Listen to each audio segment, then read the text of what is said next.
কাৰ্ডম প্ৰথমতে সকলোকে নমস্কাৰ জনাইছো। আজি মই এই ভিডিঅ'টো বনোৱা বিষয়টো আমাৰ মাননীয় বিধায়ক দেবব্ৰত শইকীয়া ডাঙৰীয়াক যোৱাকালি তেখেতে অসম বিধানসভাত এছেম্বলিত এটা কথা উত্থাপন কৰিছে যে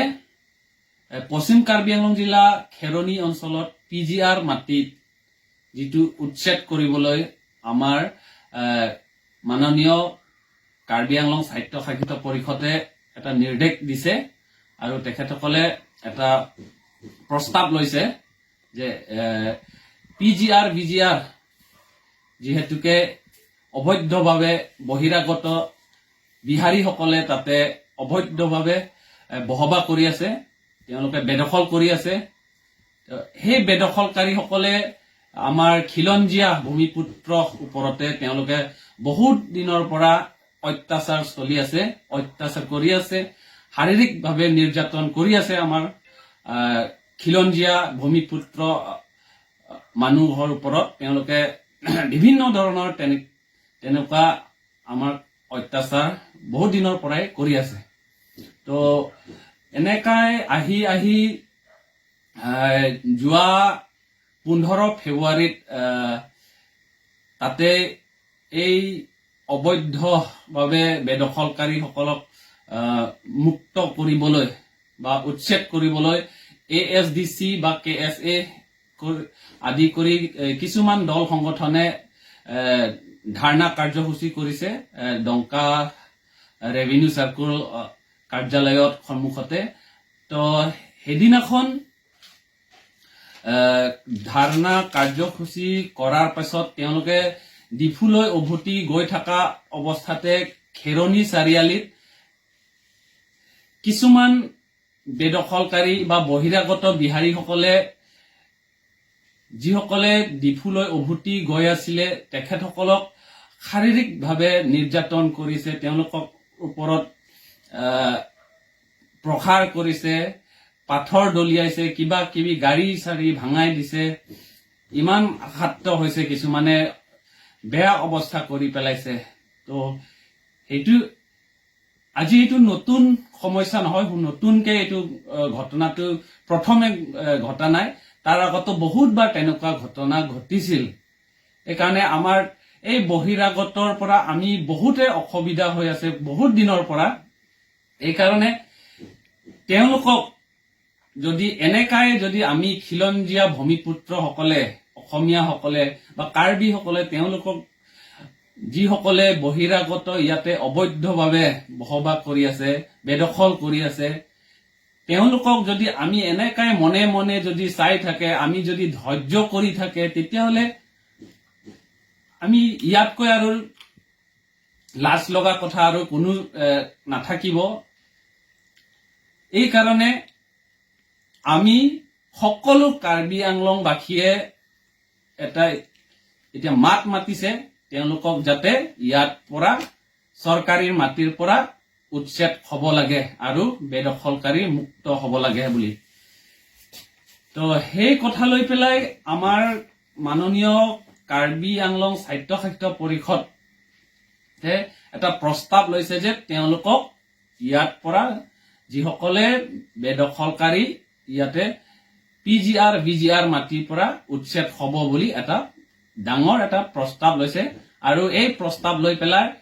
সমগ্ৰ কাৰ্বি আংলং, পশ্চিম কাৰ্বি আংলং বাসীয়ে এটা আনন্দিত,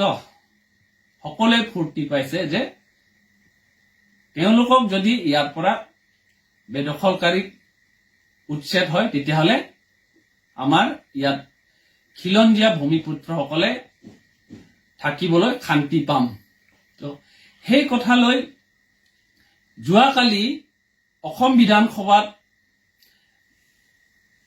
দেবব্ৰত শইকীয়া ডাঙৰীয়াই এটা প্ৰশ্ন উত্থাপন হৈছে যে আপুনি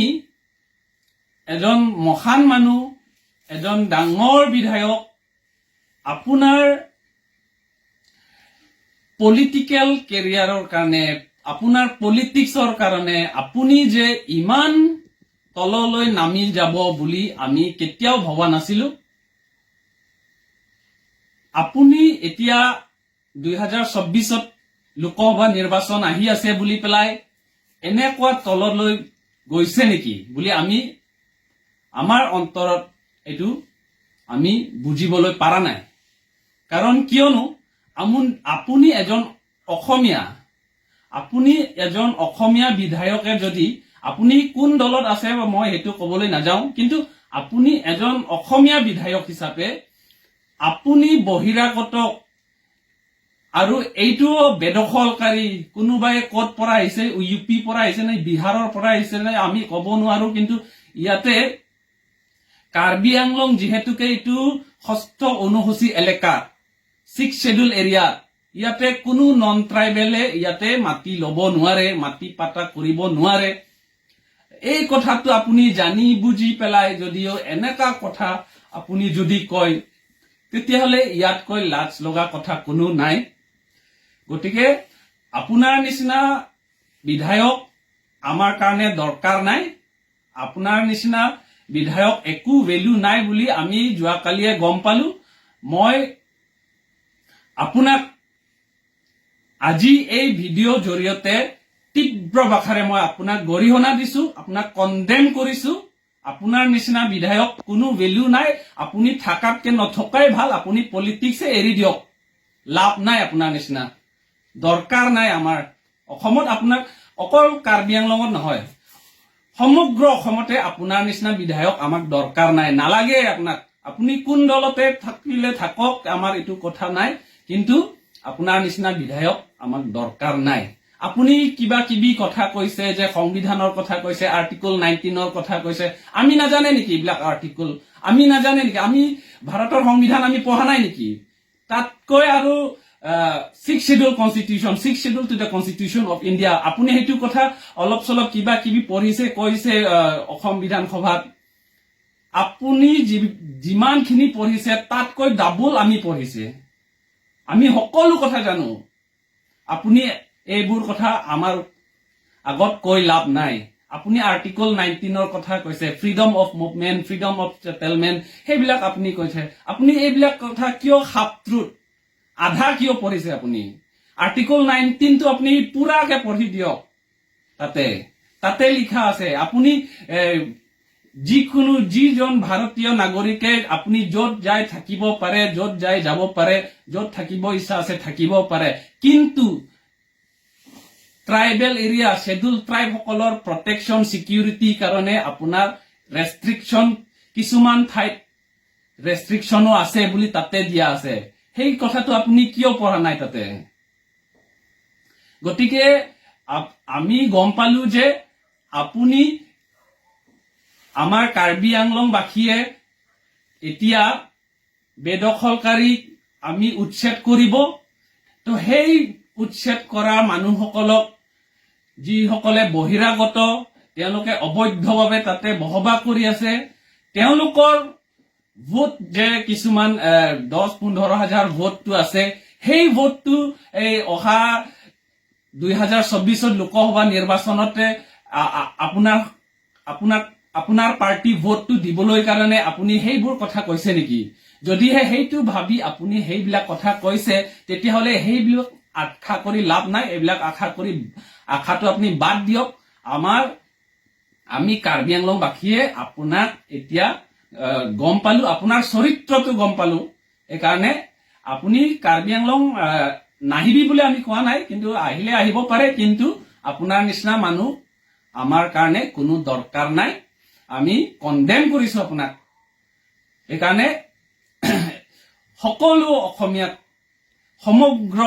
অসমৰ যিসকলে ভূমিপুত্ৰ খিলঞ্জীয়া থলুৱা অসমীয়াক মই জনাব বিচাৰিছো যে দেবব্ৰত শইকীয়া নিচিনা এজন বিধায়ক তেওঁ নিজৰ মানুহটো তেওঁ বাদ দিব পাৰে নিজৰ পলিটিক্সৰ কাৰণে